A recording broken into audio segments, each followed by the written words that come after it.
자, 저와 함께 영혼의 대장간 설교 작성하는 방법, 어떻게 하면 설교 에이전트를 활용해서 잘 작성할 수 있는지 저와 함께 한번 해보겠습니다. 먼저 soul4g.com으로 접속하시면 이 페이지가 보입니다. 그럼 로그인 하시고, 로그인에는 먼저 가입을 해야겠죠? 이렇게 해서 그래서 구글 가입으로 하시면 됩니다.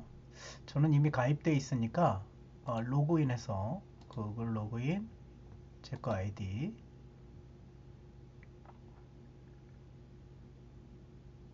이게 처음 가입하시면 무료로 프로 버전을 3일 동안 쓰실 수 있습니다.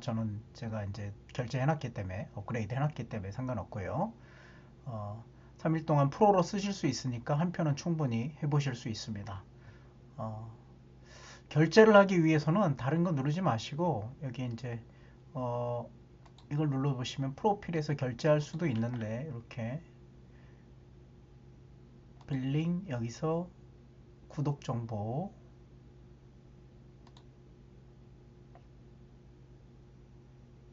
누르셔서 이렇게 보실 수 있고요. 또는 그냥 여기 업그레이드 누르시면 결제창이 떠요. 그래서 여기서 결제하시면 됩니다. 바로. 그건 어렵지 않을 것 같고요. 자, 처음부터 설교를 누르시고 시작해 보겠습니다. 이 설교를 누르시면 파이프라인을 통해서 쭉 작성하실 수 있는 환경이 제공됩니다.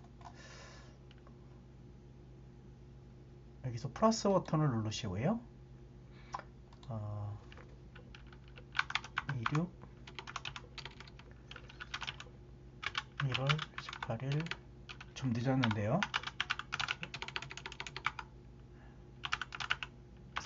이렇게 해보고요. 제목은, 본문은 마가복음 2장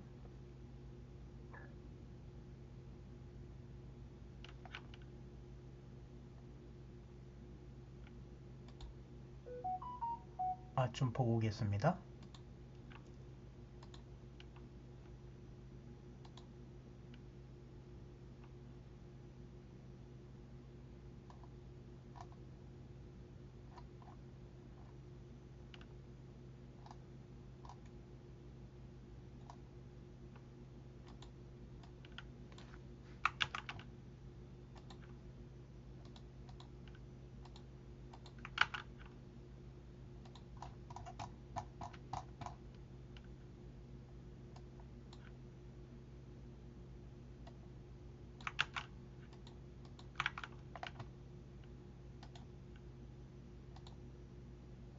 네, 준비해뒀던 걸 찾았는데요.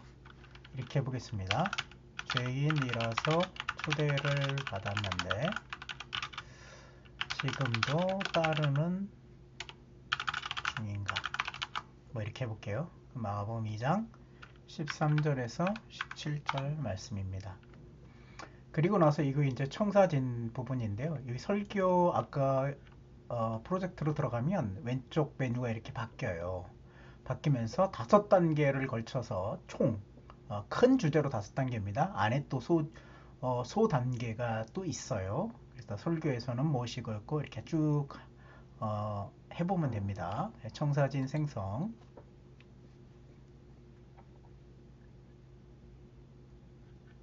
그러면 이제 대화를 따르기 이제 시작합니다. 그래서 어, 청사진에 필요한 항목들을 쭉 대화를 통해서 넣을 수 있어요. 메시지를 입력하셔도 되지만 이 선택을 하셔도 돼요. 이 선택이 없으시면 메시지를 하면 좋습니다. 함께 한번 해볼게요. 설교 제목과 본문을 주셔서 감사합니다. 죄인이라서 초대받는데 지금 따르는 중입니다. 주제로 성도에 어떤 메시지를 전하고 싶으세요? 이게 대략적인 것이죠. 그 영적 성장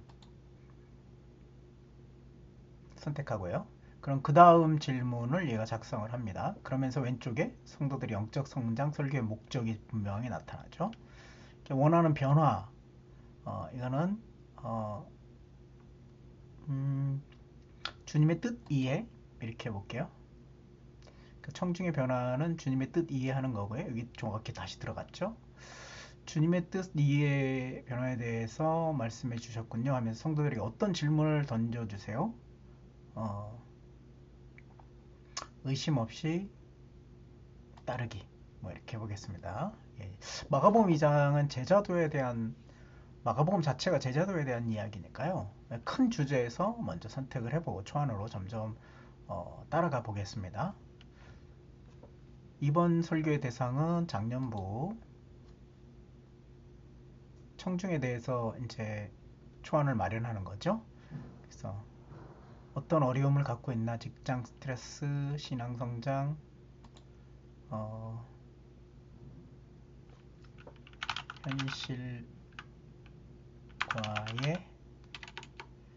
현실의 삶과 신앙의 삶의 충돌들이 있다. 예를 들어 현실에서는 현실의 방식을 따라야 하지 않는가 라는 속마음이 있다. 뭐 이렇게 넣어볼게요. 구체적이지 않으니까 그냥 제가 넣은 거예요. 그러면 이제 여기에 청중의 필요와 고민을 이제 이런 방식으로 넣었죠. 그 다음에 어떤 필요 충족을 시켜주고 싶은가, 어떤 점을 강조하고 싶은가, 하나님의 인도하심을 확실히 주고 싶다. 그러면 또 묻죠. 어떤 반응을 하기 위해요? 그러니까 인간의 타락한 상태에서 비롯된 문제와 필요보다는 기대하는 반응이죠. 반응이 먼저 넣었어요. 그 주님을 따름. 성도들이 이 설교를 듣고 주님을 따르면 좋겠죠. 그래서 그것을 넣었고요. 좀 더 구체적으로 돼야 돼요. 그래야 이 신학적인 대답을 할 수 있는 거죠. 인간의 타락 상태에서 비롯된 문제와 필요 이런 것들. 핵심 메시지를 한 문장으로 표현하실 수 있을까요? 그래서 신앙의 길, 여정이 있다. 이렇게 해볼게요. 일단 그러면 이제 여기 핵심 메시지 부분으로 넘어가죠. 좀 더 구체적으로 중요한 진리, 믿음의 여정,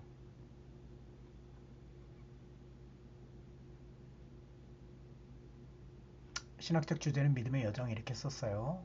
뭐 이거 그냥 드래프트니까 크게 벗어나지 않는다 이렇게 생각하시면 좋겠어요. 이 설계에서 다루고 싶은 신학적인 주제,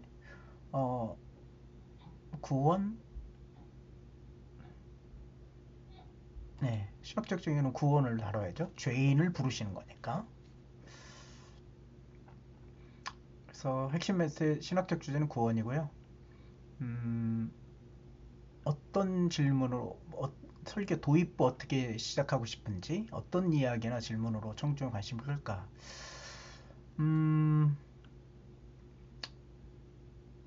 도전적인 질문으로 해볼까요?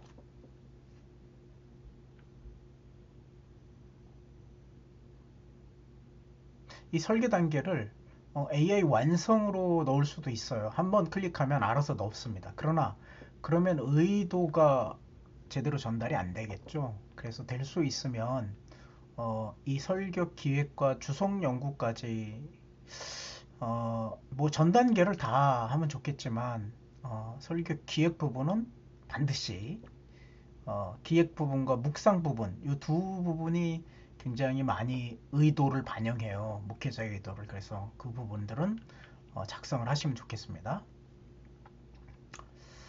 자, 구체적으로 어떤 질문에 예시, 신앙의 여전, 믿음의 도전, 왜 우리가 신앙을 선택했는가, 뭐 이런 것들로 해보죠.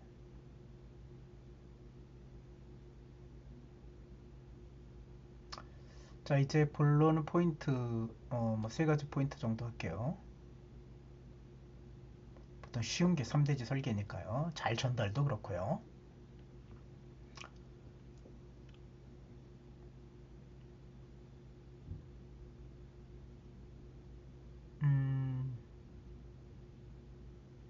각 포인트 제목과 설정, 이 부분은 본문에 맞게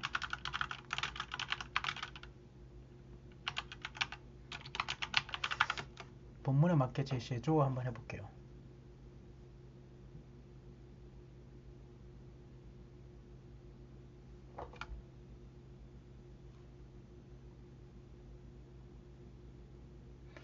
구원의 필요성, 그리스도의 구원계의 구원의 응답. 별론데요.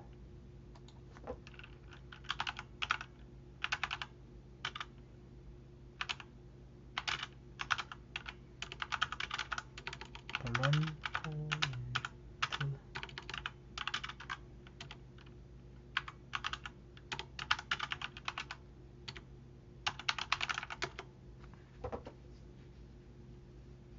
포인트 1부터 다시 제시하라 그랬어요.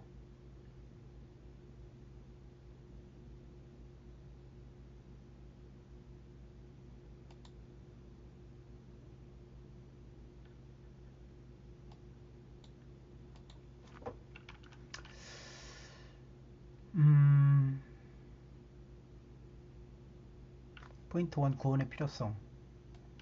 단절되었다는 점을 강조합니다.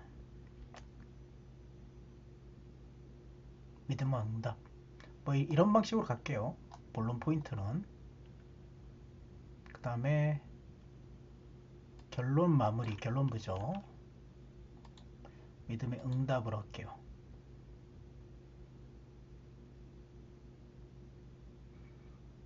어떤 심층의 메시지를 전하고 싶은가? 이것은 뭐 이렇게 할게요. 현실에 뼈이 있음에도 불구하고 주님의 부르심 가운데 가기를 선택한다.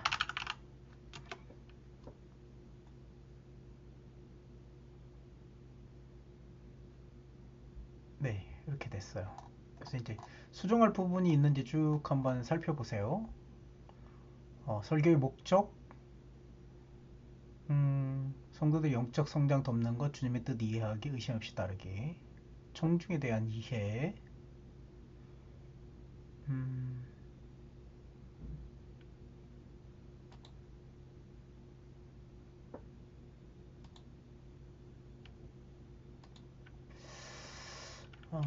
FCF에서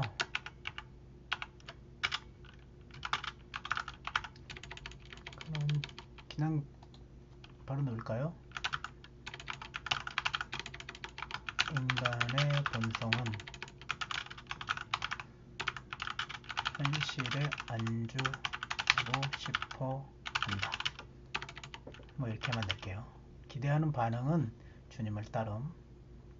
핵심 메시지 신앙의 길을 가야 됐죠. 구원, 구조 설교. 우리는 왜 신앙을 선택했는가? 구원의 필요성, 단절됐다는 것, 하나님은 사랑하셔서 구원 계획을 세우셨다는 메시지. 그리고 응답. 뭐 이거는 비슷하죠. 이런 방식은. 그러나 세부적으로 어떻게 흘러가야 되느냐는 또 선택을 해야 될 것 같아요. 좋아요. 이렇게 다 됐으면 작성 완료를 누릅니다. 청사진 문서 작성. 이렇게 하면 첫 번째 청사진 문서를 얘가 작성합니다. AI가. 잠시 기다려야 됩니다. 기다리면 이제 작성하죠. 설교의 목표, 핵심 메시지, 청중 분석. 다시 다 정리한 겁니다. 넣은 것을 문장으로 만들어주는 거죠. 핵심 포인트, 분석 방향,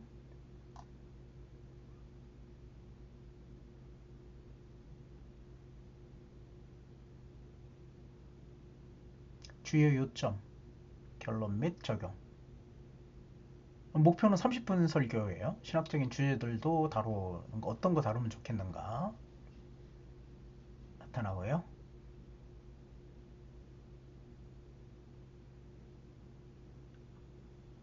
자, 본문 비교를 통해 이제 이것도 제시해 줄 수 있다고 합니다. 그럼 완료 및 다음 단계 누르면 다음 단계로 넘어가요. 그런데 이전에 작성한 거를 보고 싶잖아요. 그럼 작성된 문서를 보시면 여기 첫 페이지 설교 기획에서 정리한 내용을 이제 갖고 올 수 있어요. 이걸 클릭하면 구글 독스에서 이제 할 수 있죠. 그대로 넣으면 이제 완성됩니다. 그거는 다음에 한번 좀 살펴보고요. 복사해서 넣으면 돼요. 구글 독스에 있는 것을 이렇게 하면 됩니다. 이게 초안인데요. 설교 개요는 뭐 이렇고요. 청중 분석, 긴급한 풀음, 필요, 타락한 현실 나오죠. 그래서 본문 분석, 분석 방향, 역사적, 신학적, 실제적 적용. 한번 읽어보세요. 괜찮죠? 설교 구조는 죄인이라서 초대받았는데 그렇습니다. 자, 이게 이제 첫 번째 초안의 근거가 되는 거예요. 그래서 첫 번째 틀을 만들었고요. 그 다음에 이제 그 다음에 주석 연구를 가서 그 다음 이제 주석 연구를 가서 주석 부분을 보완해서 다시 파이프라인으로 들어오면 다시 이제 적용해서 문서를 작성해 줍니다. 이런 문서를 여기에 지금은 없죠. 그래서 주석 문서 두 번째 이제 넘어온 걸 해볼게요.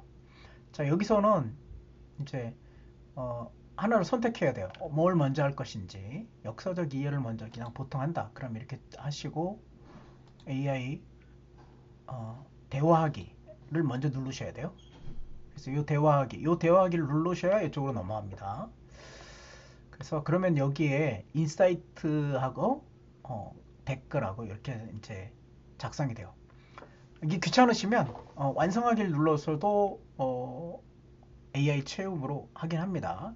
그런데 어, 일단 선택하는 게 가장 좋죠. 의도를 잘 반영하니까. 그래서 이 본문에 기록된 역사적 배경은 무엇인가 먼저 눌러볼게요.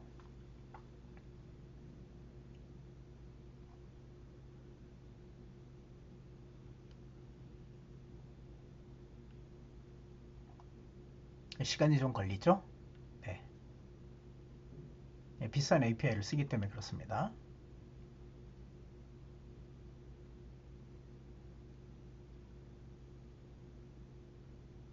오후 3시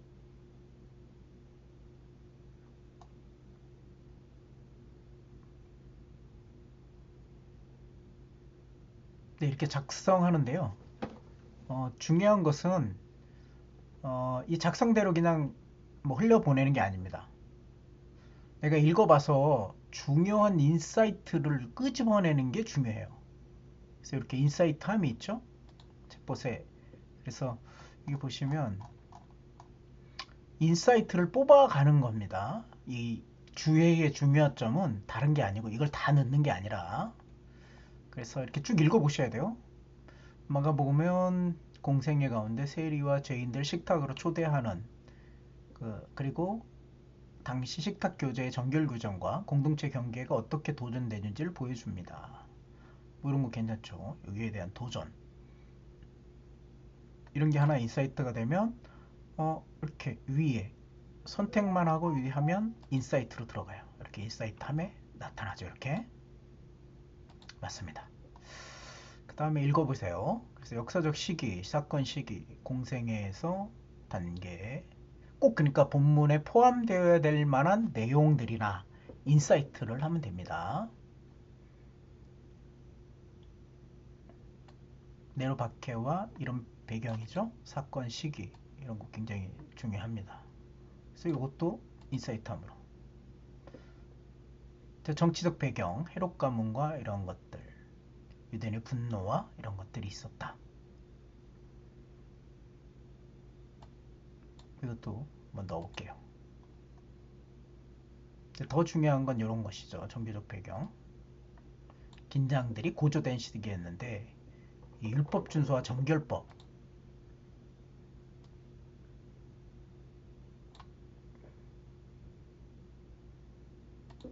시기였다. 이렇게 넣고요. 세리에 대한 내용이죠. 그리고 죄인에 대한 개념. 죄인에 대한 개념, 그 당시의 개념이죠. 그리고 식탁 교제의 중요성.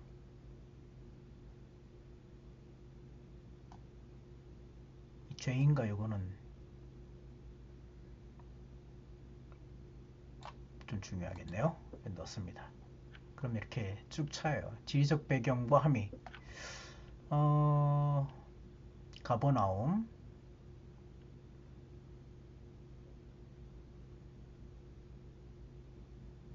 가버나움의 성격 이것도 좋겠네요.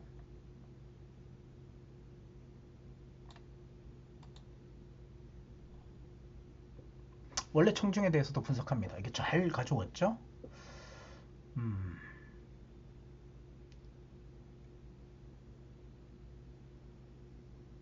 목적,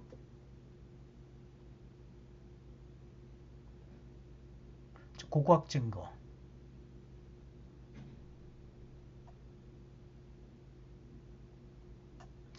어,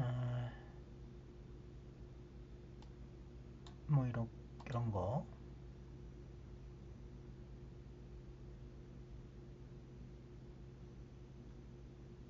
좀 차근히 읽어보는 게 좋아요.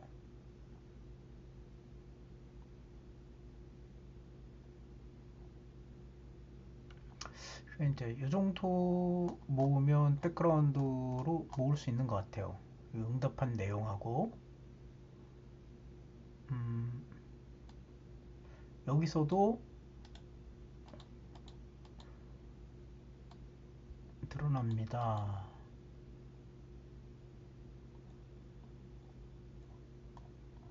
뭐 이 정도만 해도 굉장히 잘 가져온 것 같아요. 다음으로 넘어갈게요.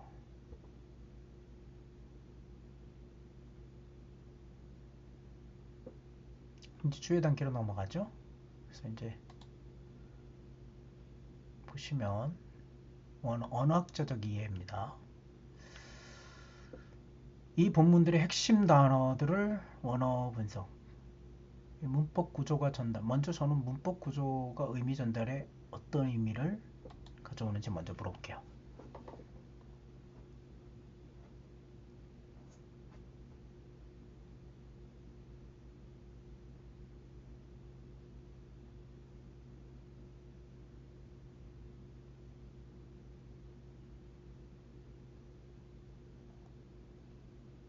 생각보다 시간이 좀 걸리죠?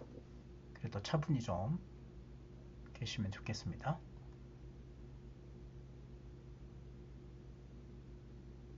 이 뒤에서 백그라운드에서 여러 가지가 돌아가고 있어요. 그래서 어떤 걸 검색하고 어떤 걸 가져오고 어떻게 정리하고 이런 것들이 굉장히 많은 생각들이 오고 가고 있습니다. 에이전트가. 그래서 그런 부분들에 시간이 좀 걸리는 편이죠.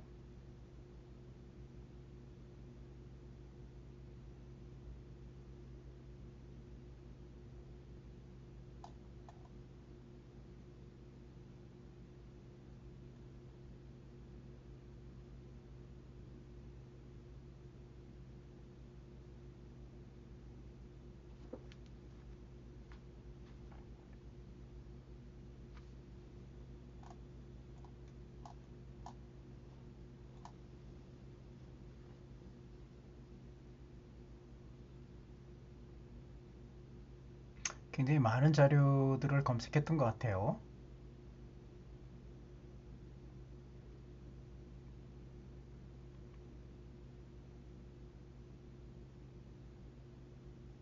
물론 이 분석이 정확히 100% 맞다, 뭐 틀렸다 이런 걸로 생각하시면 안 될 것 같고요. 접근을 좀 더 유익한 것. 대부분은 그래도 번역이나 이런 것들이 틀리지 않기 때문에 이제는 좀 활용하셔도 되지 않을까.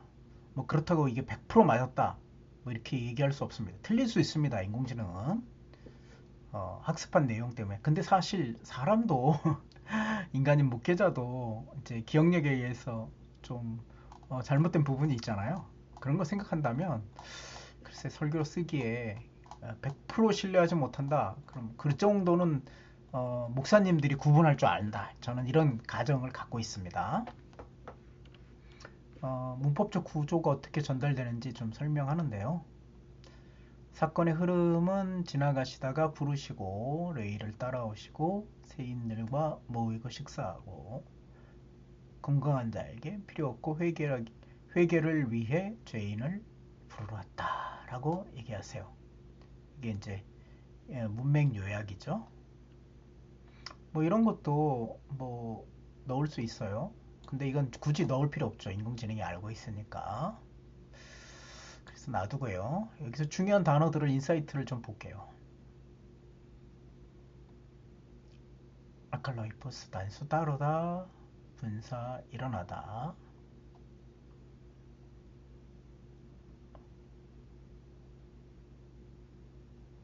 문법적 구조가 의미가 주는 영향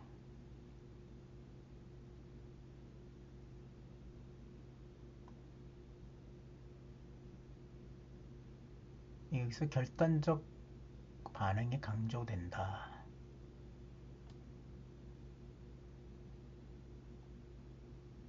뭐 설계 포인트 이렇게 돼 있죠. 뭐 이런 거 하나 넣고요.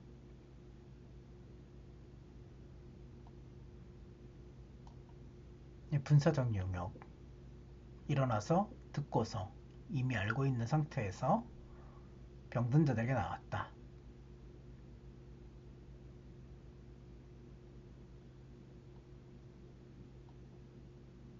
의미 범위와 본문 해석이 미치는 영향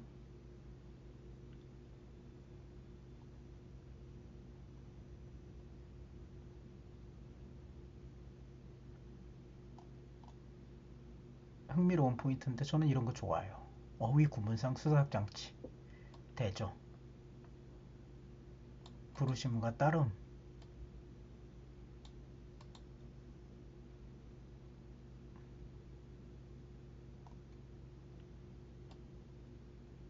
이런 걸 인사이트함에 넣을게요. 그러면 여기 보시면 역시 인사이트함에 나타난 걸 보이죠? 그러니까 이런 인사이트 중심으로 나중에 이것들이 의도로 들어가게 되는 겁니다.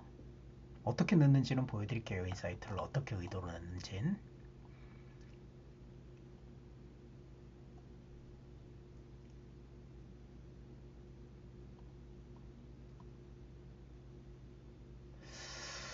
음,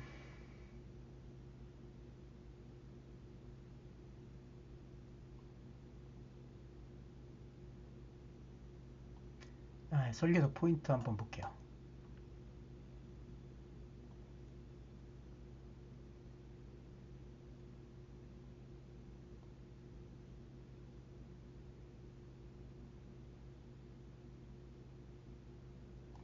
건강한 자에겐 의사가 필요 없다.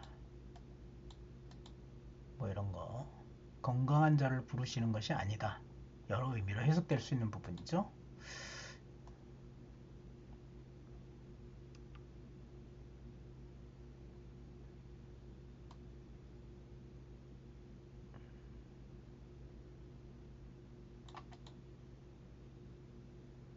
4번 차이. 본문 크리티컬, 본문 비평에서 얘기하는 건데요. 이런 부분도 얘기하죠.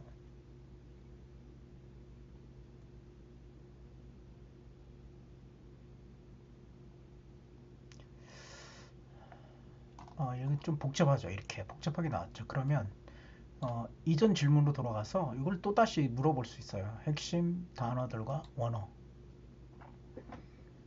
이렇게 물어볼 수 있죠. 그러니까 본문을 이제 언어적으로 주의하고 이해하는 데 굉장히 중요하거든요. 그래서 그 부분을 상당한 시간을 걸려서 이 부분을 완성하려고 하는 겁니다.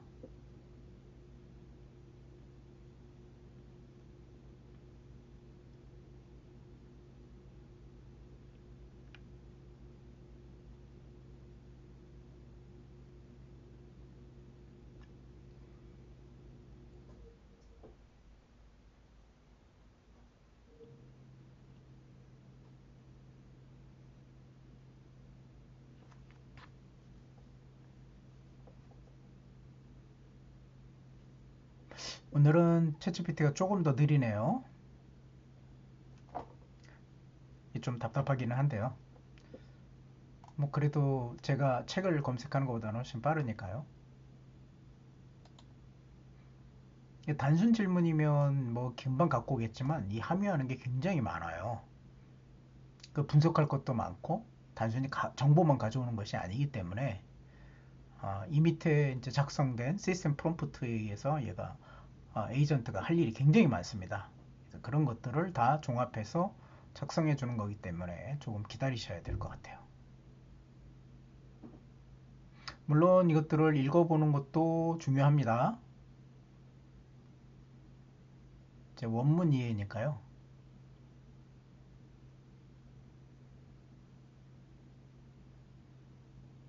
제가 원문을 좀 살펴봤을 때는 중요 단어가 있었어요. 이게 조금 어, 필요한 건데 여기 보시면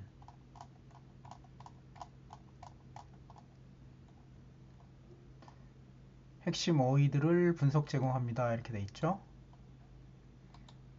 레위, 마테, 텔러스 세관장, 세리. 이제 뭐 이런 의미는 잘 알고 있는 내용이지만 뭐 한번 인사이트 넣을게요.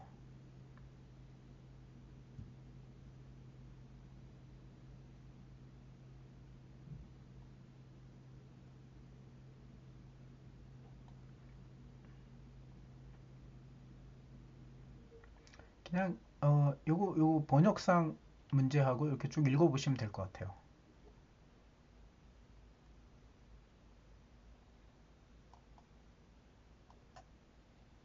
뭐 이런 거 같이 눕다, 이 고대 식탁 문화라는 거죠.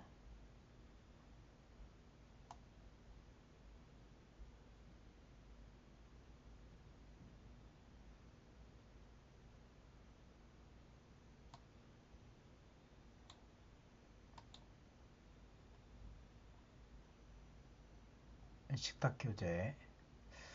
이 죄인이란 단어 반복 여러 번 반복되고 있는데 좀 볼게요.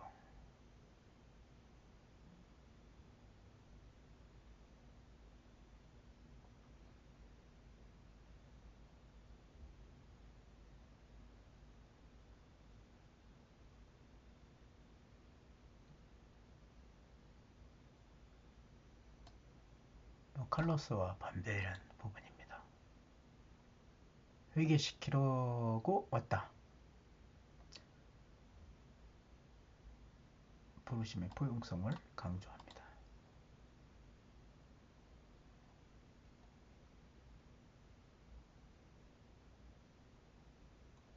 잘 모르시면 그냥 쭉 보시기만 해도 되고요. 굳이 다 읽어보시지 않아도 괜찮습니다. 그러나 완성은 해야 넘어갈 수 있기 때문에 이렇게 뭐 자동 완성이라도 하셔야 될 것 같아요. 이제 그런 것들이 좀 복잡하시면 설교 포인트를 좀 보세요.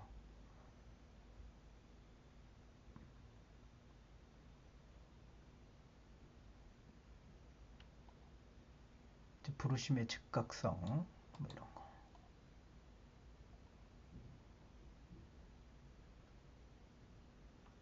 예, 여기까지 하면 다음 단계로 넘어갈 수 있을 것 같아요. 뭐 이렇게 좀 한번 보시면서 넘어가시는 거죠.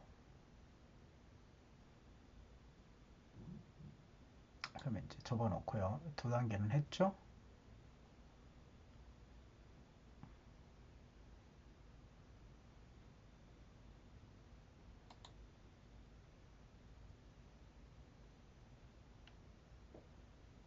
그러면 이제 구조적 문학적 이해 이 부분을 놓을게요.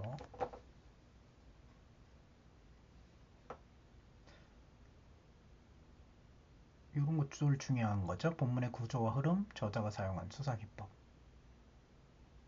이 본문이 체계적인 맥락의 어떤 위치, 이 병행구조. 이 네 가지 같은 경우는 굉장히 중요한 질문들입니다. 그래서 하나씩 한번 좀 해볼게요. 시간이 걸립니다. 그래도 좀 해보는 게 좋겠죠? 좀 더. 화면을 좀 더 크게 쓰려면 이쪽을 넘기시고요. 이 부분은 좀 조정해야겠네요. 조금 더 크게 갖고 올 수 있도록.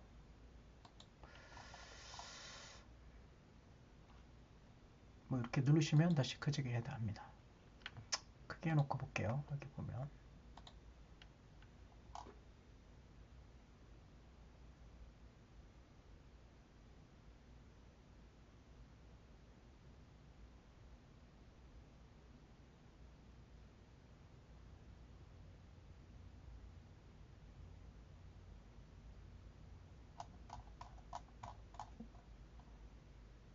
자, 장내 핵심적 합의.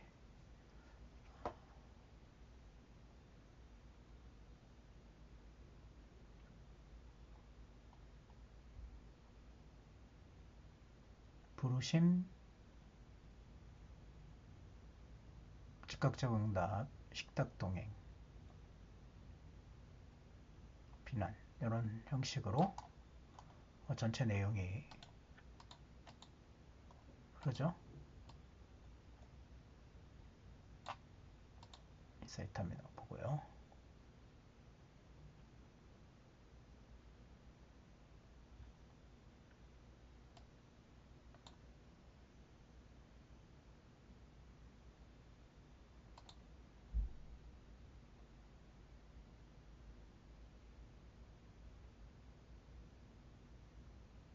뭐 이런 거 괜찮네요. 식탁을 매개로 한 표면적 스캔들. 그런 예수의 사역이 사회적 의례의 경계에 넘나드는 것을 드러낸다.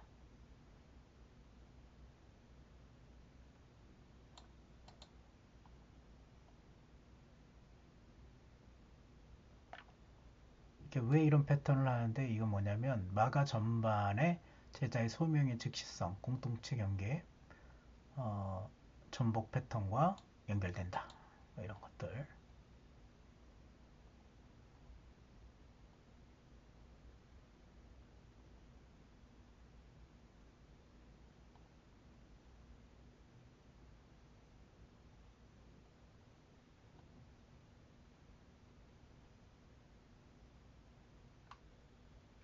응답의 긴박성.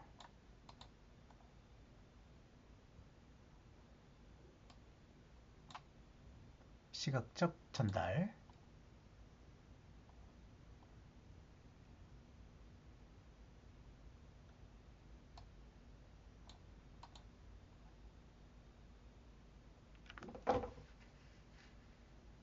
주의점도 얘기해 주죠.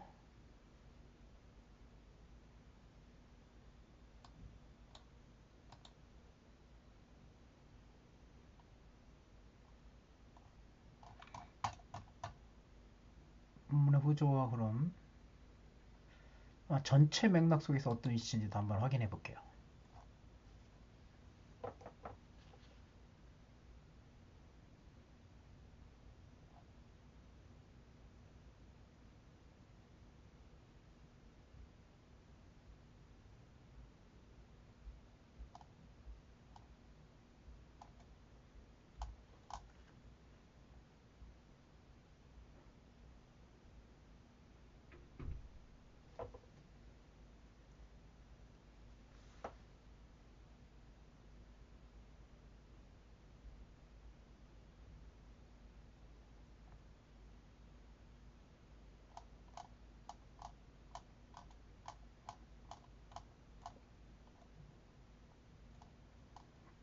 이건 좀 버그가 걸리네요. 1, 2, 3, 4가 구분돼서 선택할 수 있어야 되는데 그렇지 않네요.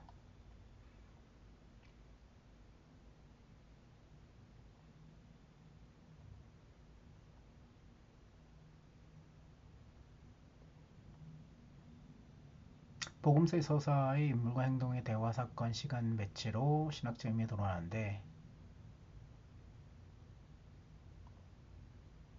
무엇이 일어났나와 왜 그것이 배치되었는가를 살펴보면 음,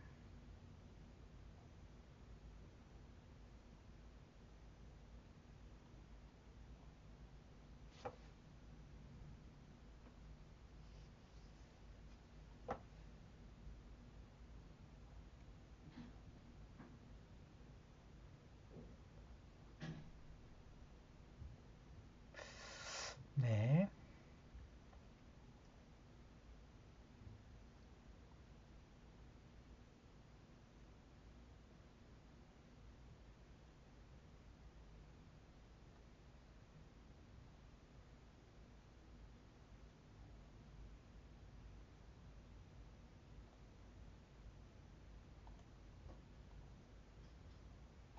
별로 이렇게 크게 와닿지 않네요. 이거는 병행 구조와 대조 구조를 한번 설명해 달라고 해보겠습니다.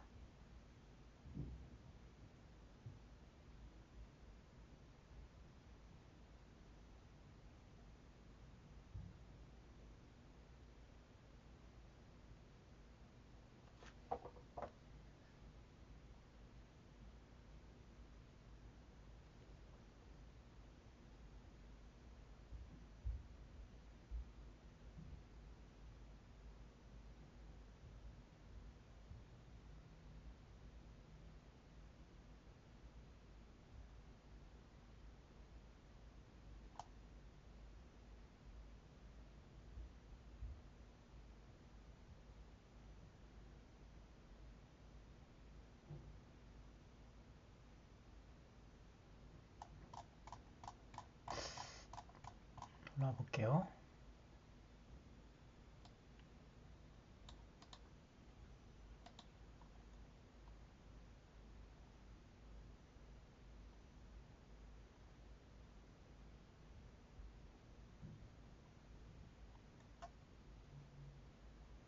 샌드위치 기법은 마가복음에서 중요한 거죠.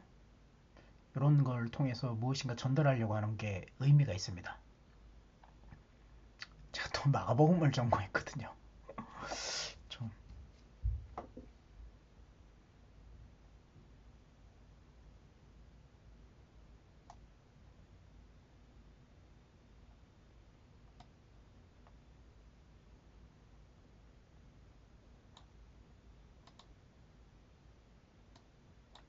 뭐 이런 거를 인사이트로 주면 이걸 포함해서 문장을 작성합니다. 대조 부분도 재밌죠.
네, 회개와 치유의 복음을 좀 해야 된다.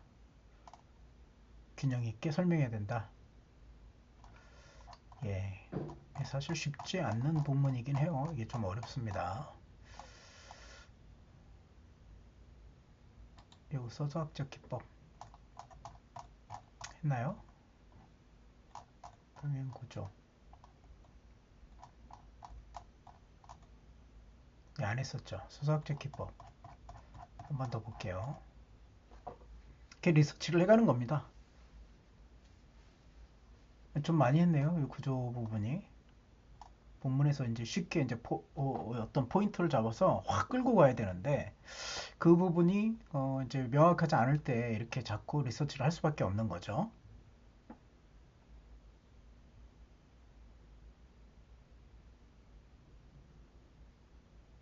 물론 이제 목회자가 본문을 잘 알면 알수록 훨씬 더 좋은 거를 이제 방식을 선택할 수 있어요. 그 의도가 반영되니까요. 볼게요.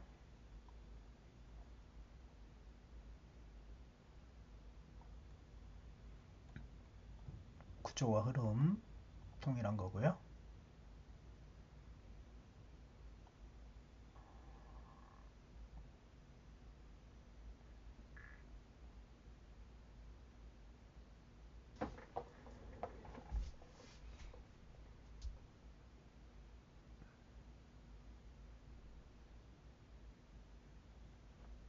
여기 해볼게요. 예수님이 진짜 의인을 부르는 게 아니라 죄인을 부르는데 이게 표면적 정의와 실질적 필요 사이의 간극을 폭로하는 것이다. 이건 조금 더 해석이 필요하겠네요.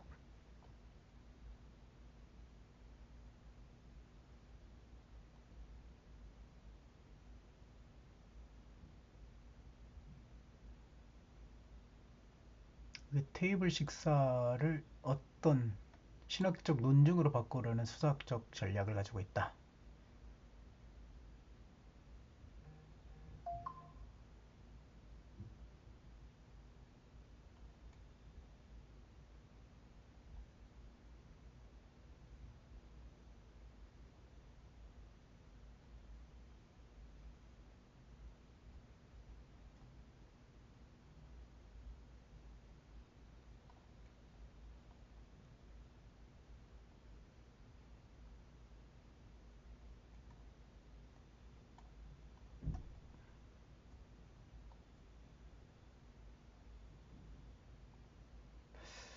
예, 핵심 포인트. 마가는 대조역설, 은유, 수학적 질문과 테이블, 모티브를 다양한 수학적 기법의 예술의 포용적인 사역과 갈등을 드러낸다.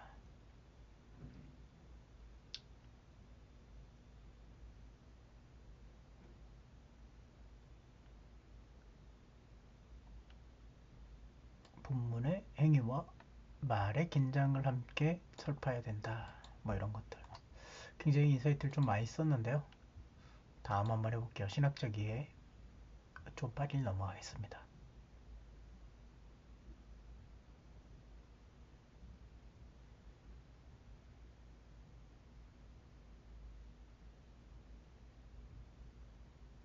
구속사적 맥락에서 어떤 의미인가?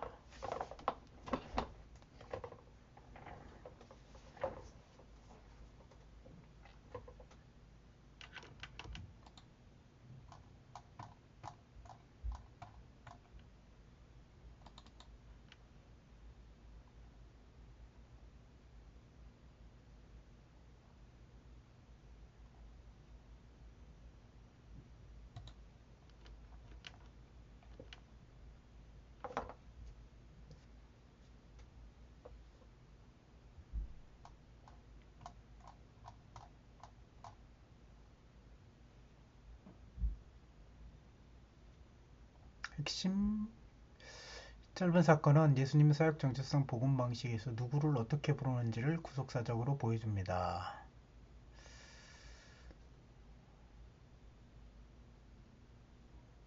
은혜의 초대,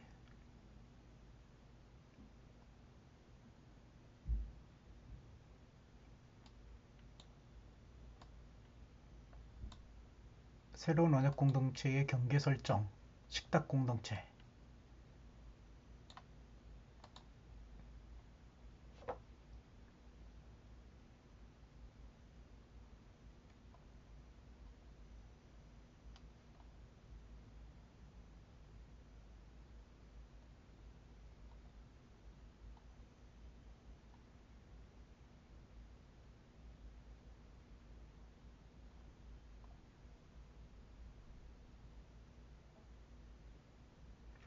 다른 연결 본문들, 잃어버린 양의 비유,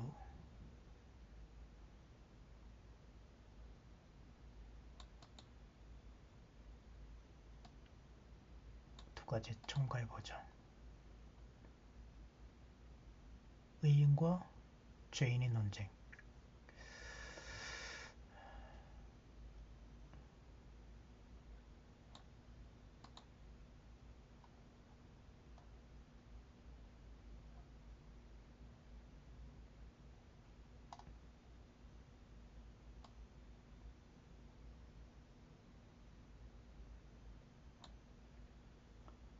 교회의 본질은 식탁 교제로 한몸된 사회에서 배제한 자들이 포함된 공동체를 예시한다. 포기하는 것이 아니라 성결을 포기하는 것이 아니라 성결로 인도하는 긍휼한 공동체다. 아주 굉장히 좋은 얘기죠. 맞는 얘기고. 뭐 이렇게 읽으면서 질문이 떠올라요. 과연 그러면 그런 죄인들을 불러들일 때 거부감 또는 어떻게 과연 포함 능력 그렇게 어, 정말 포용적인가 그리고 열려져 있는가 이런 것이 정말 어, 어떻게 보면 복음의 요구사항인데 우리 교회는 그렇게 열려져 있는가 두려워하는 건 없는가 그럼에도 불구하고 현실적인 문제들은 어떻게 해결할 것인가 그런 지혜를 구해야겠죠.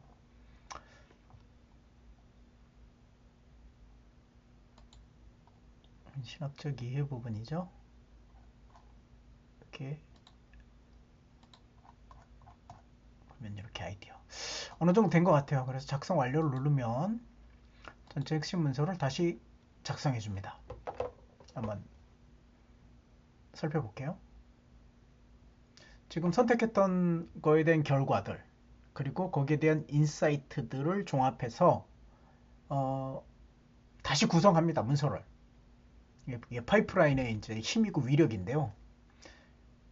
물론 이제 잘못된 정보들이 많이 들어가면 잘못된 결과가 나와요. 그러니까 의도적으로 선택해주고 질문해주고 제가 잡으라는 게 중요하죠. 죄인이라서 초대받았는데 지금도 따르는 중인가? 이런 겁니다. 역사적, 문화적 배경, 언어 분석,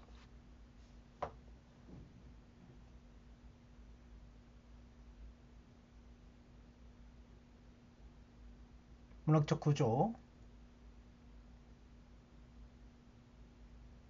제가 이제 아이디어로 선택했던 것들이 이제 잘 반영이 돼서 나오는 걸 볼 수 있어요. 그러니까 아이디어 전체를 그냥 자동으로 하셔도 되긴 되는데, 그럼 의도성이 없기 때문에 그냥 뭉뚱그려서 설명하는 그런 것이 좀 더 많아지겠죠?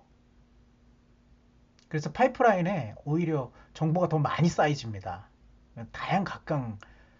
다양한 것들이 이제 좋은 내용들이 쌓여야 되는데 너무 다양한 것들이 의도 없이 쌓여지면 잘 알 수 없는 거죠. 살펴볼게요. 요거는 다시 작성된 문서에 들어가면 볼 수 있습니다. 두 번째 단계니까. 죄인이라서 초대받은 다른 중이니까. 목표 방향. 이게 첫 번째 파이프라인에서 들어간 거죠. 연구 출발점, 부르심, 즉각적인 응답, 포용, 다시 의사와 병자, 이 흐름 속에서 초대와 제자도의 따름을 나타낸다. 이게 전체적인 맥락이죠. 딱 하나로 굉장히 잘 정리했습니다. 역사적 배경, 언어 분석, 문학적 구조, 신학적 주제, 뭐 이런 거 쓰시면 종합적 함의, 핵심 메시지, 설교 제안,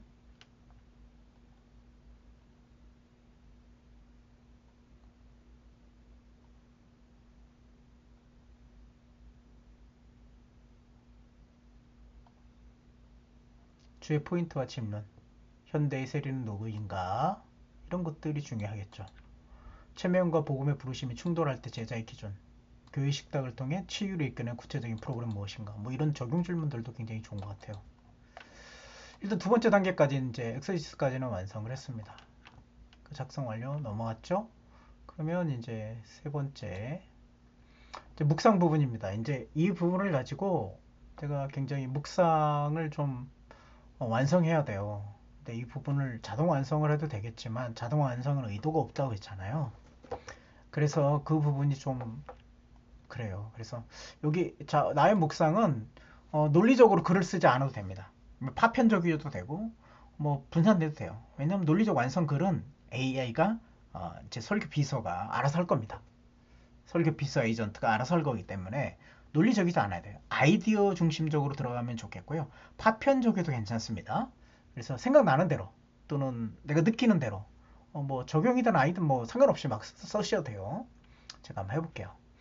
본문을 한번 10번 정도 읽어야 좋겠죠? 그래서 한 번만 한번 읽어보겠습니다. 예수께서 다시 바닷가에 나가실새 무리가 다 나왔거늘 예수께서 저희를 가르치시니라. 또 지나가시다가 알페오의 아들 레위가 세관에 앉아있는 것을 보시고 저에게 이르시되 나를 쫓으라 하시니 일어나 쫓으니라. 그의 집에 앉아 잡수실 때 많은 세리와 저인들이 예수와 그 제자와 함께 앉았으니 이는 저희가 많이 있어서 예수를 쫓음이더라. 바리새인의 서기관들이 예수께서 죄인과 세리들과 함께 잡수시는 걸 보고 그 제자들이 어찌하여 세리와 죄인들과 함께 먹는가? 예수께서 들으시고 저희에게 이르시되 건강한 자에게는 의원이 쓸데없고 병든 자에게라 쓸데있느니라. 내가 의인을 부르러 온 것이 아니라 죄인을 부르러 하시니라. 별게 없는 것 같은 그런 본문이죠. 그래서 이 본문은 이제 홀리 바이블에서 한번 또 볼게요. 맞는지. 제가 자랑은 아닌데요. 이게 어떻게 보면 약점이에요. 인공지능은 똑같이 이렇게 잘 가지고 못해요. 근데 제가 잘 가져오겠습니다. 이 약점이거든요. 이게 학습된 거를 이제 쓰다 보니까 똑같이 안 써요. 근데 이거를 잘 쓰게끔 제가 이제 만들었습니다. 2장 13절에서 17절이죠. 한번 볼게요. 13절에서 17절입니다. 이 부분이죠. 이제 그 전에는 어떤 얘기가 나왔냐면 가브나움에 들어가셔서 이제 중풍병자를 고치셨죠. 여기에 대한 논란이 많아요. 그래서 어찌하여 이것을 마음에 두느냐, 그리고 제사함을 받았다는 얘기할 수 있겠느냐, 저것일 수 있겠느냐, 이런 얘기를 해요. 그래서 이제 다 놀라는 가운데 다시 예수님께서 이제 세리를 보고 얘기하시는 거죠. 그리고 나서는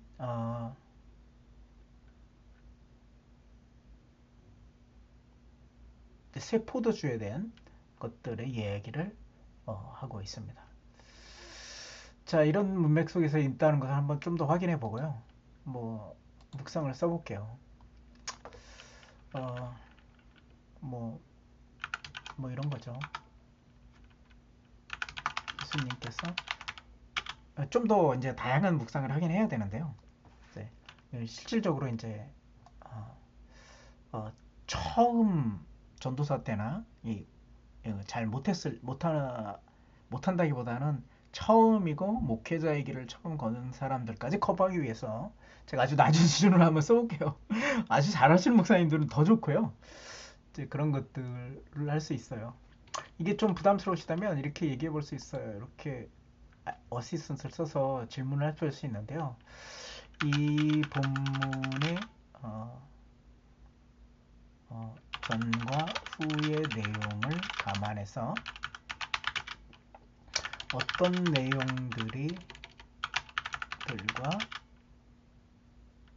내용들을 마가복음은 전하려고 했는지 알고 싶어. 아까 앞뒤로 본 거를 그냥 이렇게 물어볼 수도 있어요. 일단 이게 쓰기 위해서 AI와 조금 더 채팅을 해보는 거죠. 일단 지금 설교 기획과 주석을 통해서 한번 볼게요. 나왔네요. 요거 먼저 볼게요.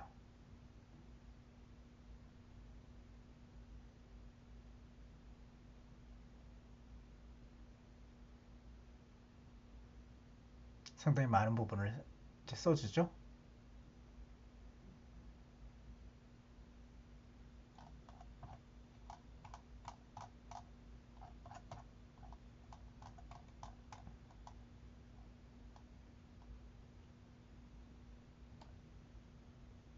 권위 아래 치유가 있었다. 그 다음엔 이제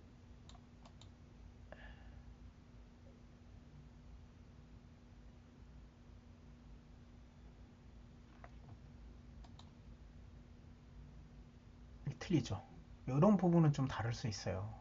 금식 안식일 논쟁. 바로 이어지네요. 세포주까지. 맞네요. 주도록 부르심, 권위와 충돌, 새로운 공동체의 본질. 이 부분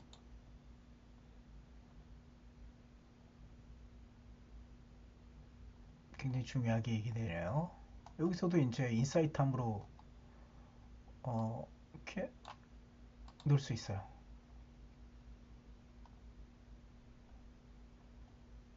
포인트 먼저 오신다. 금일 앞에 법은 재해석된다.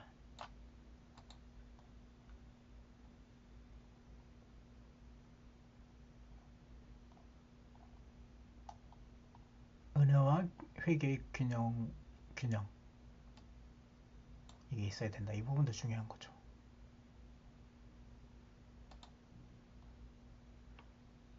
이제 어떻게 이제 묵상해야 될지도 이제 방법을 가르쳐 줍니다. 뭐 이렇게 대충 좀 보고요. 그 다음에 한번 써볼게요. 연구 묵상에서는 그냥 묵상만 쓰셔도 되고요. 아니면 여기에서 이제 성경 공부했던 거, 뭐 이런 것들도 넣으셔도 정말 됐습니다. 그냥 단순 묵상이 아니라 의도를 반영하기 위한 거다. 이렇게 보시면 좋을 것 같아요.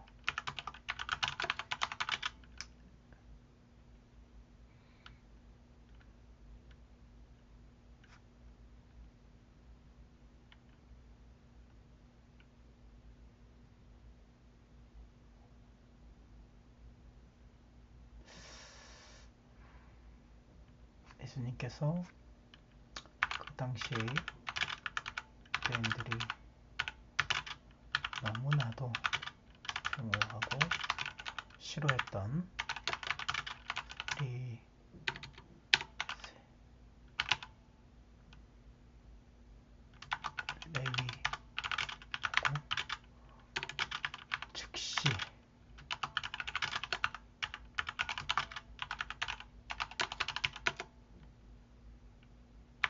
많은 세리와 함께 죄인들 곳에서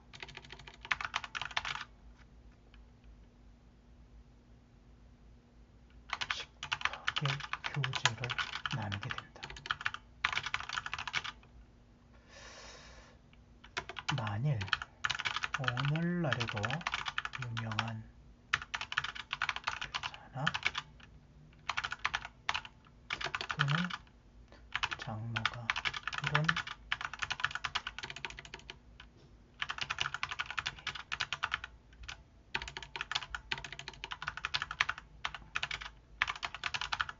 무엇을 하려고 했다.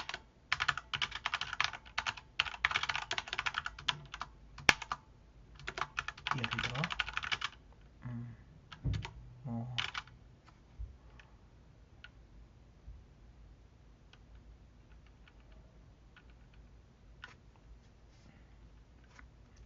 뭐라고 할까요? 예를 들어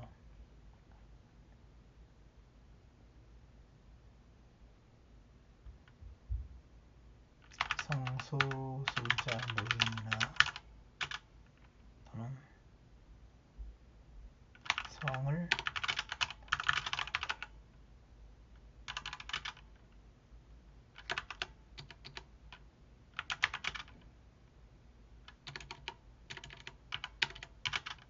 하고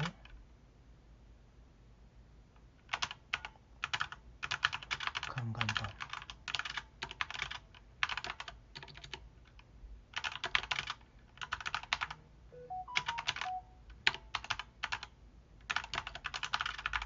어떤 반응일까?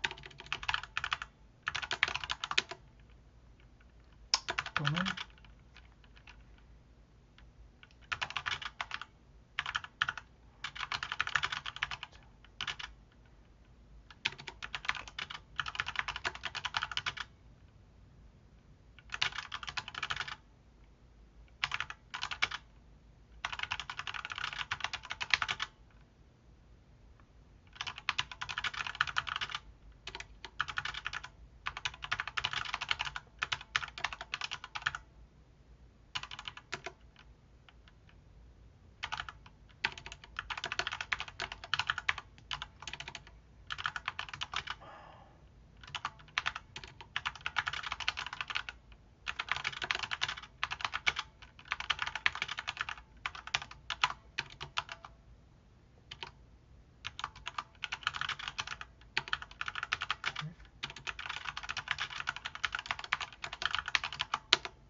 회개한 것이 맞는가?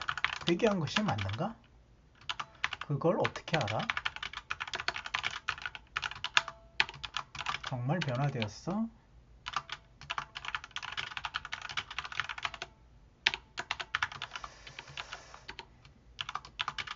등등에 하면서 그대로 할지도 모른다. 그리고 이게 정말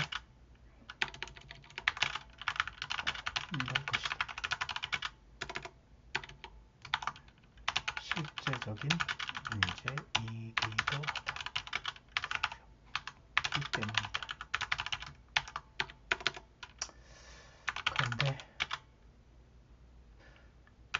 예수님께서는 말씀하신다.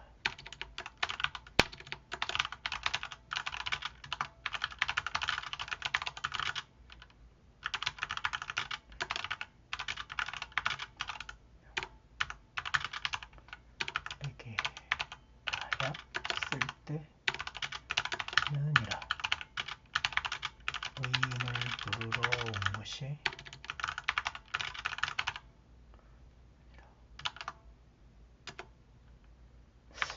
이 얘기는 나에게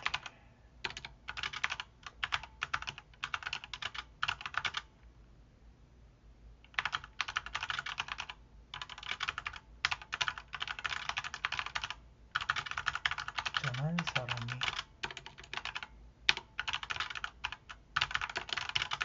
왕인이고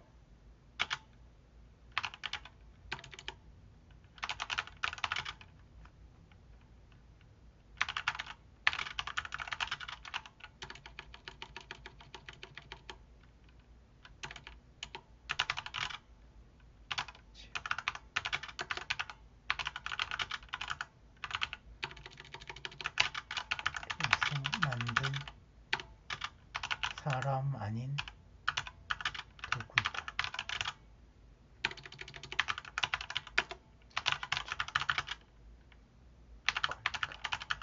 그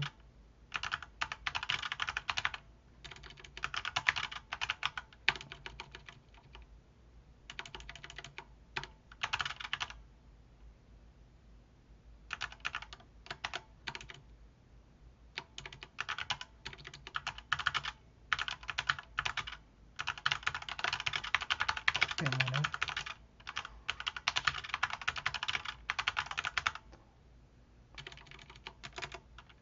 이제는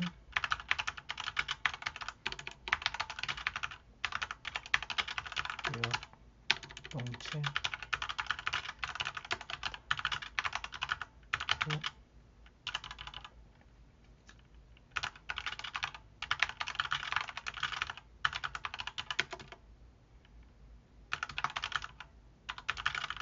먼저 부르시고 예수님은 늘 먼저 부르시고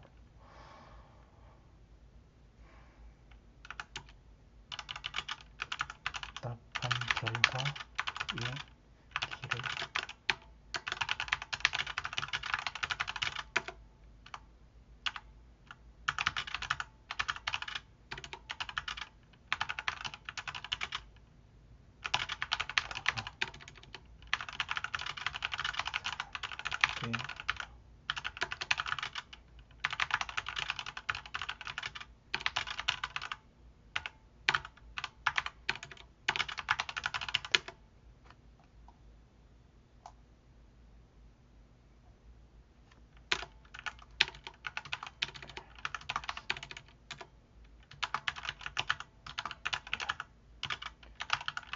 예, 죄인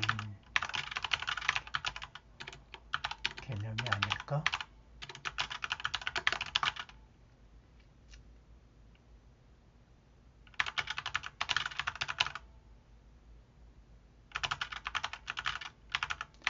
결핍과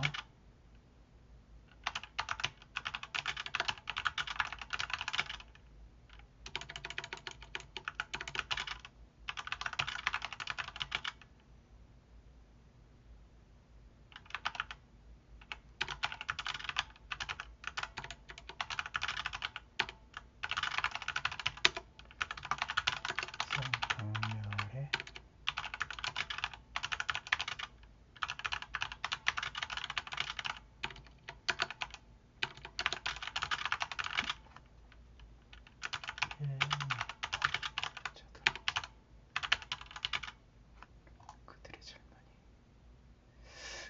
그들의 질문이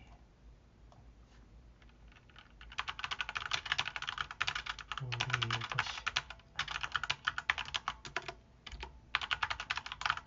우리가 어떻게 불림을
뭐 이렇게 한번 써봤어요. 뭐 이렇게 막 안 써도 돼요. 짧게 짧게 써도 되는데 그냥 본문을 묵상하다가 생각나는 것들을 이렇게 한번 적어봤습니다. 자, 이렇게 적으면 이제 저널이라고 해서 이렇게 이제 하나가 생기는데요. 이게 이제 여기에 있는 부분입니다. 이걸 저장한 거예요. 이걸 가지고 이제 묵상을 넘어가고요. 그럼 묵상을 이제 내용을까지 집어넣어서 통합 문서를 만들어요. 이전의 문서들, 그러니까 계획하고 초안 만들고 그다음에 주석 연구까지 한 것이죠. 그리고 묵상을 여기다가 넣어서 이제 같이 그 파이프라인에서 조합해서 그리고 그 제가 시스템 프롬프트 만들어 놓은 것까지 조합해서 이것을 다시 만들어 옵니다. 그게 뭐냐고요? 아, 그건 영업 비밀이에요. 쉽게 설명하기 좀 어렵고요. 영업 비밀이고요. 예. 그래서 이것을 이제 다시 제작성하고 있는 거죠.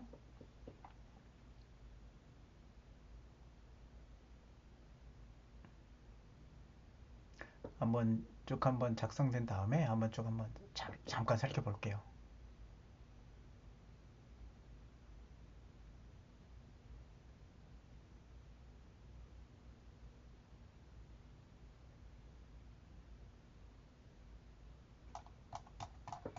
살펴보면 아직 비어있는 저널 그러나 분명한 초대.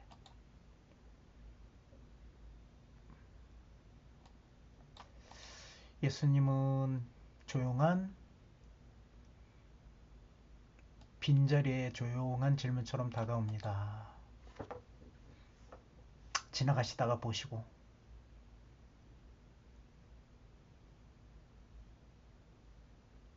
내 응답의 기록은 비어있지 않는가? 죄인이라서 초대받았는데 지금 따른 중인가? 이렇게 이제 묻는 서론입니다. 분명한 출발점, 죄인이기 때문에 자격, 성공, 준비되어 있지 않음에도 불구하고 부르신 거죠. 오늘의 그 자기인식이 있는가? 지금 따르는 중인가? 과거형이 된 소명에 대한 질문. 명령형이고 즉각적인 행동이었다. 소명이 과거형으로 굳어져 버리는 위험이 있다. 따랐는가? 따르는 중인가? 뭐 이런 거 굉장히 좋죠. 또 한 번 예수님의 지금의 초대에 응답하며 말씀 앞에 서 있는가? 다시 한번 물어요. 현재형 제자도. 청사진을 통해 청중의 현실 이런 걸 가져와서 다시 작성하는 거죠. 미루어진 순종, 유예된 헌신. 레위에게도 분명히 이런 사실이 있었을 겁니다. 안정된 수익구조, 사회적 안전망, 도덕적 낙인과 고립. 근데 그때 따르라고 하니까 수익구조, 정체성, 인간관계를 이걸 모두 재편하라는 것이죠. 안전한 구조, 보이지 않는 선에 숨어 있는 건 아닌가. 일어나 따르는 현재형 제자인가. 식탁에서의 환대, 개인의 부르심이 공동체의 식탁으로 오죠. 다른 죄인들을 향한 환대까지 이어진다는 겁니다. 종교적 경계도 파괴하죠. 불편한 식탁. 그 도전 자신의 정체성과 사명을 드러내는 장으로 오히려 사용하신다는 겁니다. 환대의 식탁으로 초대인가? 판단의 자리로 묶여있는가? 낙심한 자, 실패한 자, 신앙이 약한 자, 사회적 낙인 찍힌 자에게 실제로 어떤 식탁을 내었는가? 안전한 동일한 집단 안에 모으기 익숙한가? 아니면 경계를 넘는 식탁에 상상하고 실천하게 되는가? 자기인식의 전환. 병든 자로 인식했다. 레위와 세리들은. 자기인식이 그렇다는 겁니다. 그래서 주인이 필요하다는 거죠. 건강하다고 생각했던 사람은 오히려 이제 바리새인들이죠. 자기의 때문에. 그래서 내면을 한번 진단해 봐야 됩니다. 치료에 받을 자인가 아닌가. 자신의 자리 이제 영적 적용, 나에게 먼저 적용하는 거. 죄인으로 초대받는가 따르는 중인가. 청중에게 제시할 핵심. 자격이 아니라 은혜다. 과거형이 아닌 현재다. 일, 시간, 돈의 재구성. 안전과 체면을 누린 실질적 순종. 주님과의 공동체. 주님은 우리 공동체가 죄인이라서 초대받은 사람들의 모임이 있지 않게 하소서. 지금도 따르는 중인가? 정직하게 물을 용기를 주소서. 오후 4시. 뭐 이런 것들 조용히. 뭐 어떤지 모르겠어요. 저는 나름 괜찮은데 여러분들 어떤지 모르겠습니다. 자, 그러면 이제 초안으로 넘어가죠. 가만히 기다리시면 초안 작성입니다. 설교 이제 이런 것을 바탕으로 해서 이제 초안 작성인데 설교 원고를 작성하는데 이제 인사이트를 쭉 가져오면 돼요. 어떻게 보면 연구 자료는 36개고 묵상은 하나입니다. 이제 이제 이것들을 이제 여기다 갖다 놓으면 되죠. 뭐 이렇게 쭉 갖다 놓으면 됩니다. 아무렇게나 갖다 놔도 돼요. 연구 자료 이렇게 쭉 갖다 놓고요. 필요 없는 건 지워버리죠. 어, 배신자 부정적인 의미죠. 건강자에겐 의사가 필요 없다. 이거는 뭐 굳이 넣을 필요는 없을 것 같고요. 어떻게 도전했는지 보여준다. 사건 시기, 역사적인 거죠. 정치적 배경, 종교적 배경, 뭐 이런 거 괜찮습니다. 뭐 죄인에 대한 개념이죠. 넓은 범죄였다라는 것 굉장히 중요합니다. 뭐 이것도 수정할 수 있어요. 근데 내가 수정 못하면 이렇게 선택하고 그러면 여기서 수정 지시하면 돼요. 인공지능이 수정해 줍니다. 문장을. 가버나움 성격, 여기 공동체의 성격이죠.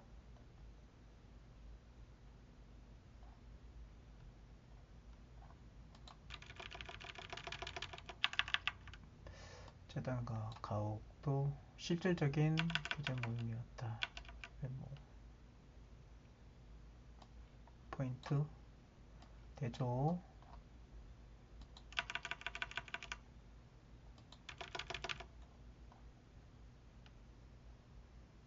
함께 먹고 누웠다. 대비구조 뭐 이런 것들도 한번 가져보고요. 포용성 강조한 단어 이는 부르시러 왔다는 겁니다. 즉각성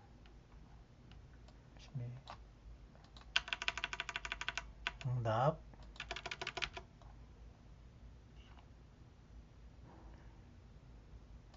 지체하지 말고 일어나라.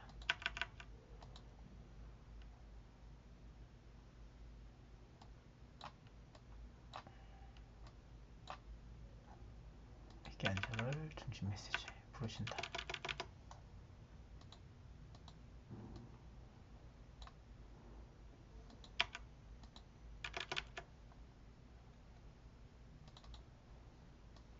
이렇게.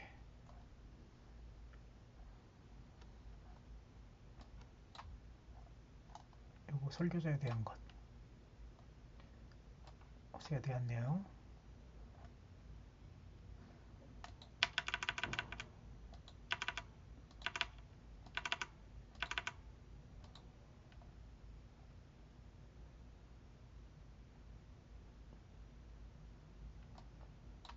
뭐 이제 비교한 것은 공간보험서, 성결로 인도하는 공동체 현실이다. 본질,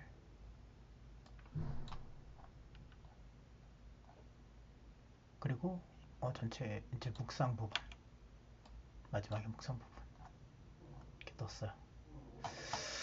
묵상 부분까지 다 넣었어요. 그러면 이제 그냥 이걸 설교 준비 완료라고 한번 해서 회의 설교 말고 3포인트 3대지 설교 이게 이제 포인트 이제 어떤 설교를 할 것인지 있는데요. 조금 더 가다듬긴 하는데 3대지 설교가 제일 쉬우니까 넣고요. 이거는 품질은 느리지만 채찌피트 5.1로 하는 게 좋겠습니다.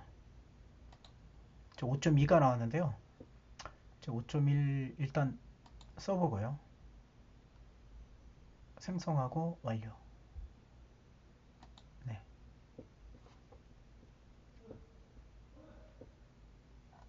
그러면 이제 생성을 시작하죠. 조금 이제 딜레이가 있는데요.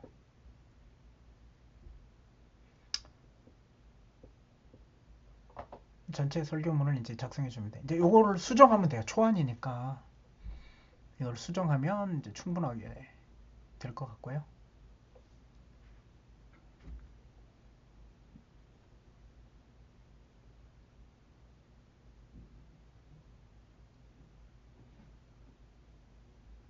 잠시 기다려 볼게요.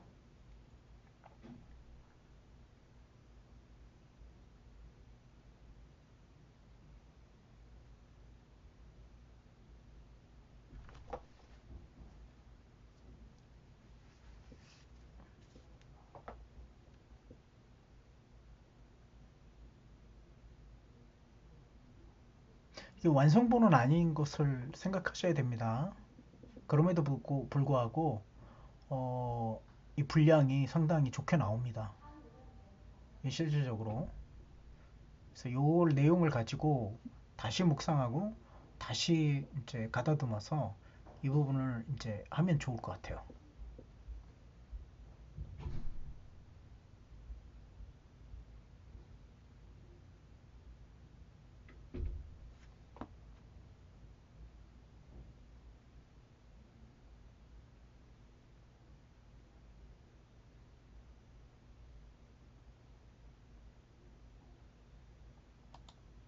네, 멘트 생성 완료.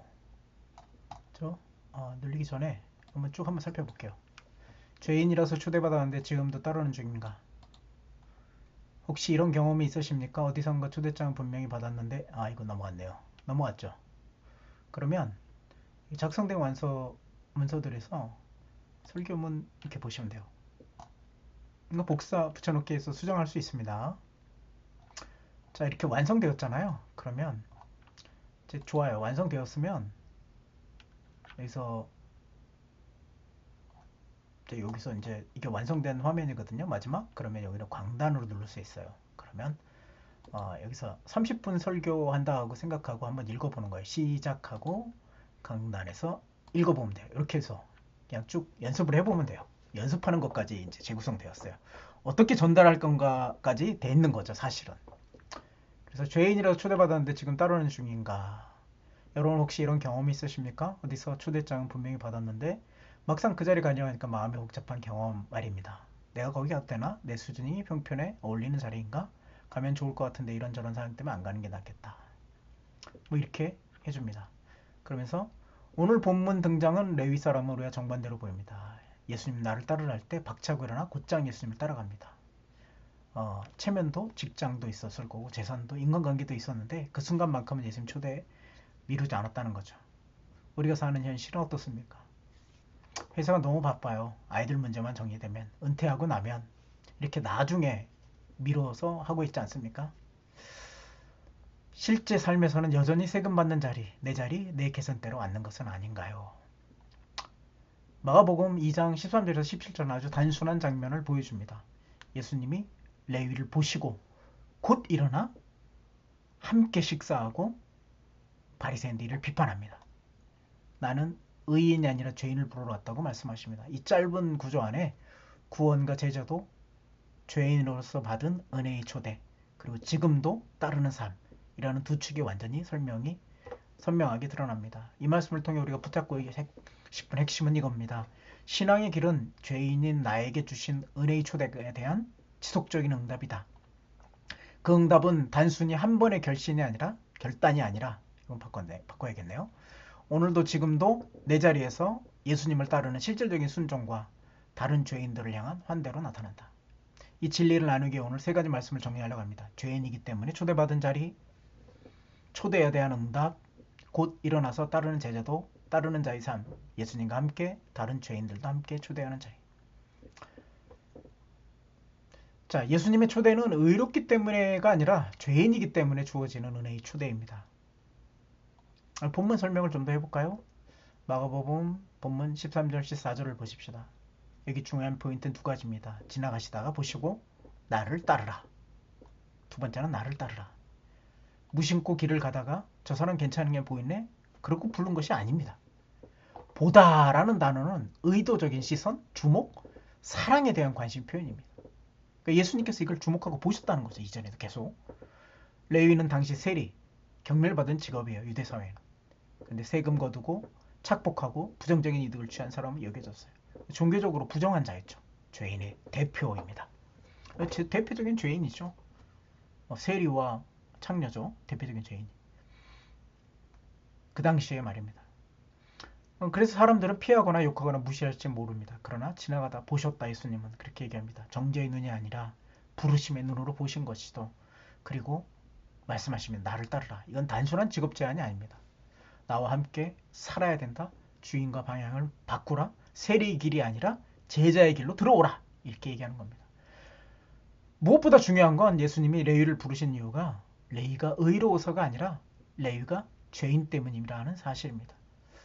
이것을 예수님은 17절에서 분명히 해석해 주십니다. 건강한 자에게는 쓸데없고 병든 자에게라 쓸데있느니라. 나는 의인을 부르러 온 것이 아니요 죄인을 부르러 왔노라 하시니라.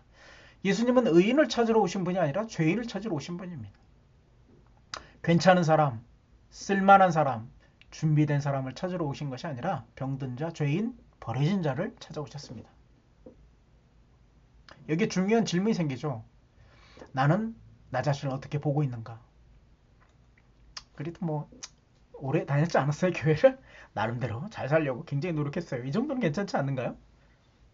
심지어 저 밖에 있는 사람들보다 훨씬 낫지 않는가요? 이렇게 생각하는 순간 예수님은 예수님의 초대의 대상에서 점점 멀어지기 시작한 겁니다.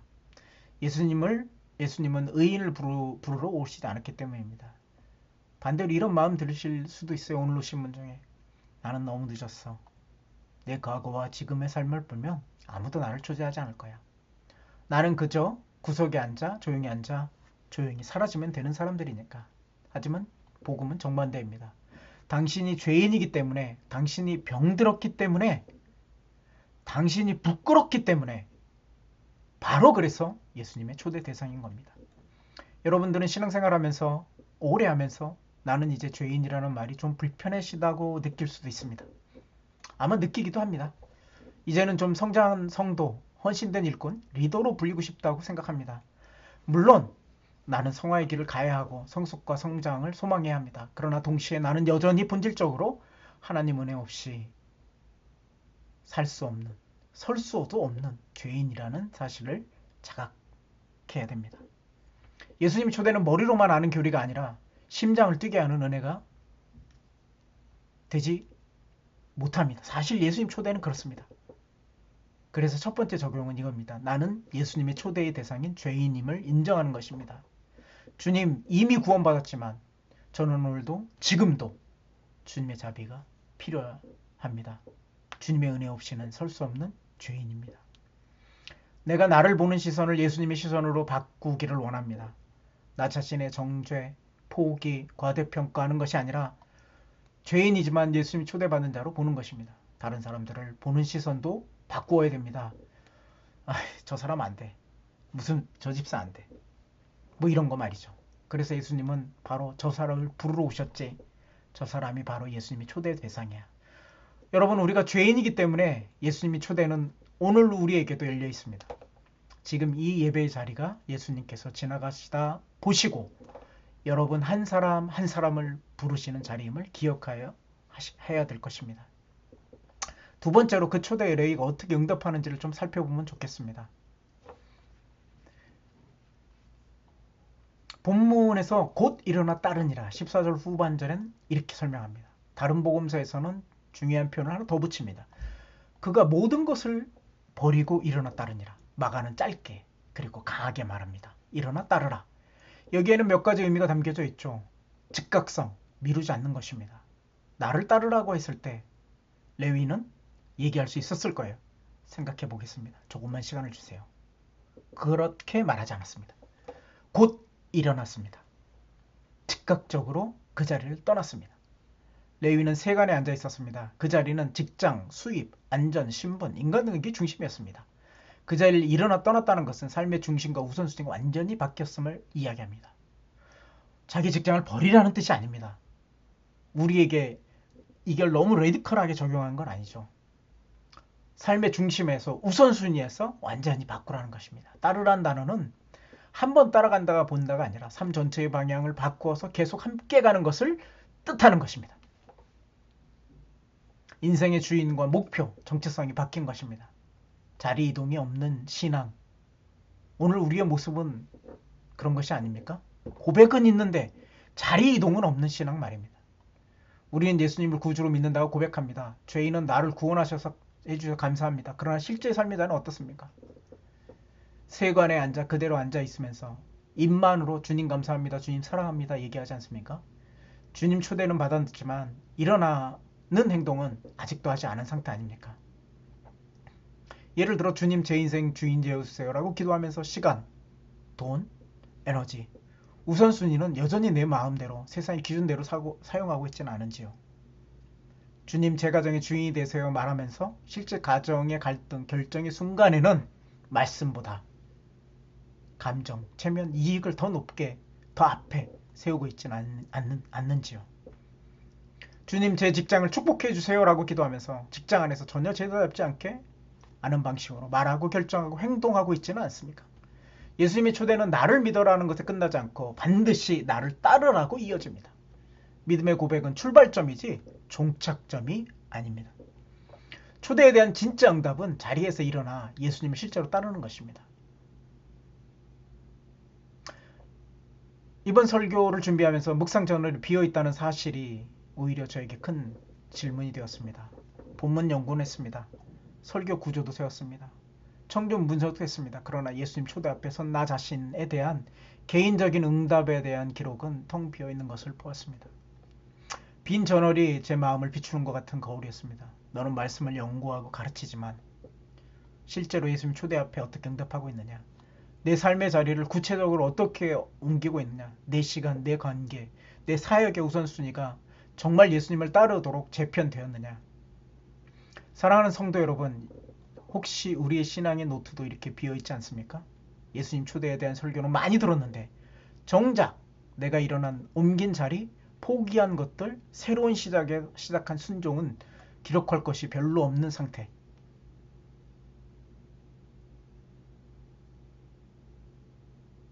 예수님의 초대는 이론이 아니라 행동을 요구합니다. 곧 일어나 따르나 이 짧은 문장은 우리 신앙의 빈 페이지를 채워야 할 줄 믿습니다. 그래서 두 번째 적용은 아주 구체적이어야 합니다. 어디서 일어날 것인가 정하십시오. 직장에서 일어날 것입니까? 가정에서? 재정에서? 관계의 갈등에서 일어날 것입니까? 예배와 봉사, 헌신의 자리? 무엇을 내려놓고 무엇을 시작할지를 구체적으로 적어보십시오. 매일 아침 10분 말씀과 기도를 시작하는 것 굉장히 좋습니다. 직장에서 부정적인 일에 더 이상 동참하지 않겠다는 결정, 이런 표를 적어놓는 것도 굉장히 좋겠죠. 가정에서 먼저 사과하고 먼저 화해하기 시도하겠다. 너무 좋은 방식입니다. 올해는 소그룹, 봉사팀에 실제로 참여하겠다. 언제 할 것인가 미루지 말고 정하십시오. 언젠가가 아니라 오늘, 이번 주, 이번 달 안에 구체적인 한 걸음을 내디십시오. 레위는 주님, 제가 세금을 정리하고 좀 이따가 사람들을 정리하고 준비되면 그때 따르겠다고 하지 않았습니다. 곧 일어나 따랐습니다. 우리도 은퇴하고 나면 아이들 문제가 해결되면 형편이 좀 나아지면 이것이 아니라 지금 이 형편, 이 자리에서 주님을 따르는 첫 걸음이 내디뎌야 됩니다. 마지막으로 예수님이 초대를 받고 일어나는 레위가 어떤 삶의 자리로 들어가게 되는지 살펴보겠습니다. 15절에 17절을 읽어보면 예수님께서 그의 집에 앉아 잡수실 때 많은 세리와 죄인들이 예수와 그의 제자들과 함께 앉았으니 이는 그런 사람들이 많고 또 예수를 따름이니라. 바리새인들의 서기관들이 예수를 보고 그의 제자들에게 이르되 어찌하여 세리 및 죄인들과 함께 먹는가 하니 예수께서 들으시고 그들에게 이르시되 건강한 자에게는 의사가 필요 없고 쓸데없고 병든 자에게라 쓸데있느니라. 나는 의인을 부르러 온 것이 아니라 죄인을 부르러 왔노라 하시니라. 여기서 우리는 세 가지 장면을 봅니다. 예수님과 세리, 죄인들이 함께 앉아 먹는 장면.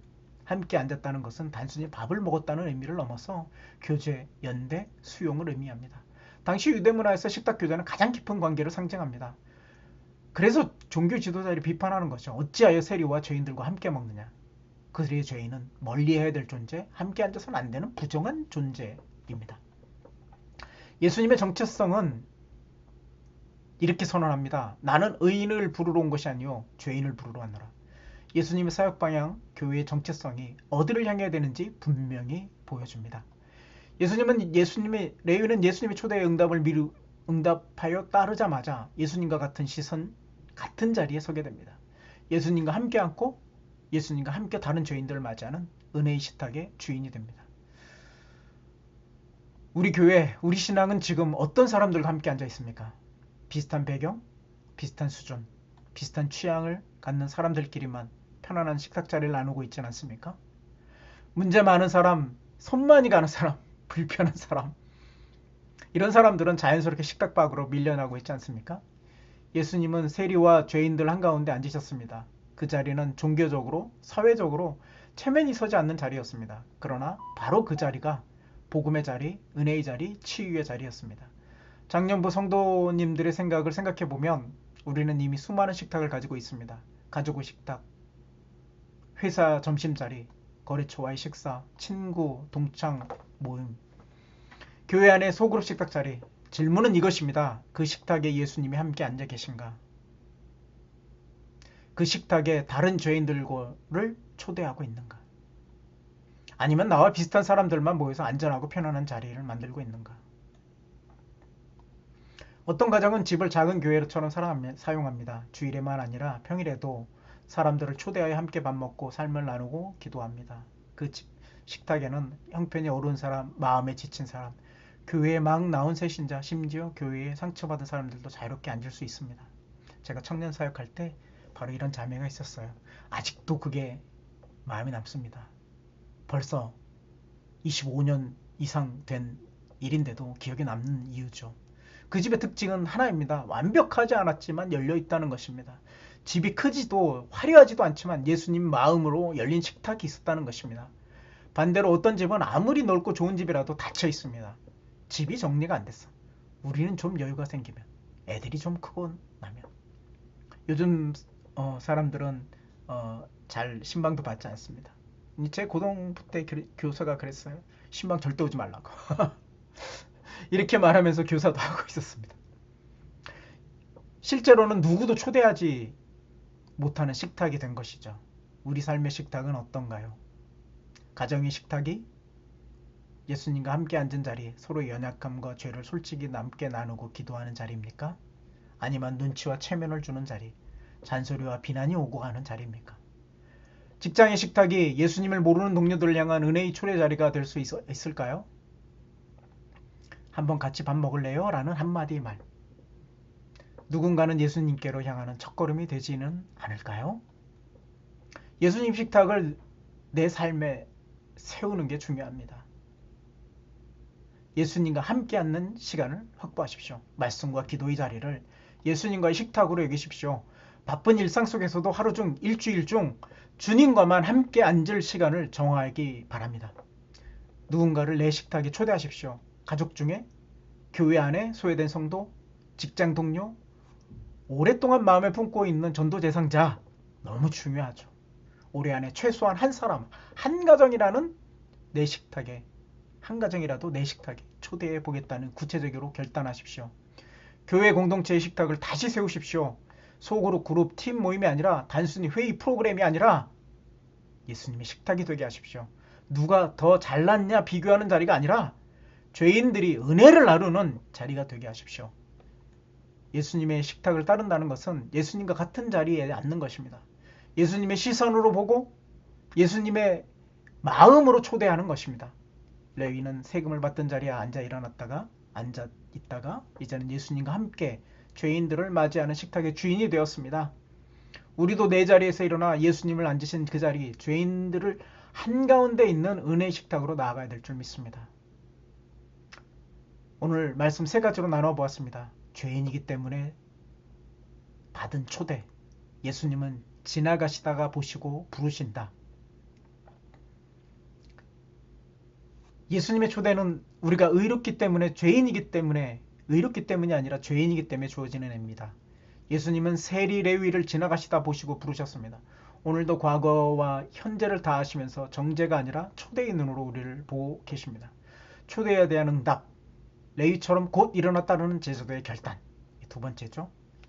초대는 자동으로 제단을 만들지 않습니다. 레위는 곧 일어나 따랐습니다. 우리도 신앙 고백에 멈추지 않고 자리 이동, 우선순위 변화, 구체적인 순종으로 응답하셔야 합니다. 세 번째, 따르는 자의 삶. 예수님과 함께 앉고 다른 죄인들과 함께 초대하는 식탁입니다. 레위의 집은 예수님과 세리와 죄인들이 함께 앉은 은혜의 식탁이 되었습니다. 예수님은 나는 의인을 부르러 온 것이 아니요 죄인을 부르러 왔다. 고 교회의 방향을 분명히 하셨습니다. 우리의 가정, 직장, 교회가 이런 예수님 식탁이 되어야 됩니다. 이제 우리 각자에게 이런 질문을 한번 던져보고 싶습니다. 나는 죄인이라서 초대받았는데 지금도 따르는 중인가?